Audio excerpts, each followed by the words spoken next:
Ասեք ինչ փոփոխություն եք ուզում տեսնել ձեր քաղաքում, հանրապես մեր երկրում։ Ուժեղ Հայաստան, ուրիշ ոչ մի բան։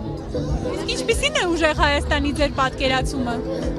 Ուժեղ Հայաստան եւ անվտանգության տեսակետից, եւ տնտեսական զարգացումի տեսակետից, եւ համերաշխության տեսակետից, ամեն ինչը։ Հիմա մենք մեզ ասում են խաղաղություն է, սահմաններին չեն կրակում, չեք հավատում այդ խոստումներին, այդ ասածներին։ Ինչպես։ Մեզ ասում են հիմա խաղաղություն է մեր երկրում, սահմաններին չեն կրակում, իշխանությունն է ասում։ Դուք չեք տեսնում այդ խաղաղությունը։ Ես չեմ հավատում։ Դուք հիշեք 18 թվականից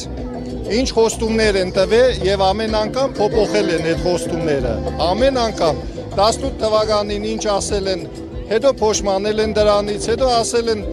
մենք ուրիշ ձևի ենք պատկերացնում, հիմա ուրիշ ձևի է։ 21 թվականին էլի նույնն էին խոստումներ Արցախի հետ կապված, խոստումներ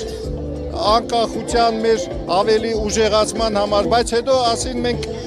այն ժամանակ ուրիշ ձևի ենք պատկերացնում, հիմա ուրիշ ձևի։ Հայրենիքը այն ժամանակ սպես գիտենք, հիմա սպես գիտենք։ Մի ով է ասել, որ այսօրվա ասածը վաղը էլի չեն փոխելու։ Վստահություն չկա ընդհանրապես։ Հիմա Ադրբեջանը 300,000 ադրբեջանցիների հարցն է օրակարգում պահում, այս իշխանությունն էլ կարծես թե չի դիմադրում։ Այս մասով ինչ վտանգ եք տեսնում, ինչ ռիսկ եք տեսնում։ Էլ ինչ վտանգ, եթե 300,000 հայ ադրբեջանցի գաստեղ, էլ ինչ վտանգ։ Պարզ չէ։ Մեկ 20 տարի հետո այդ 300,000-ը կդառնա 500,000։ Ինչ ենք անելու։ Ոնց ենք այդ հարցը լուծելու։ Իրանց հետ էլ կբերեն համապատասխան իրանց ոստիկանությունը, իրանց բանակը, դրա մասին իշխանությունը խոսում է։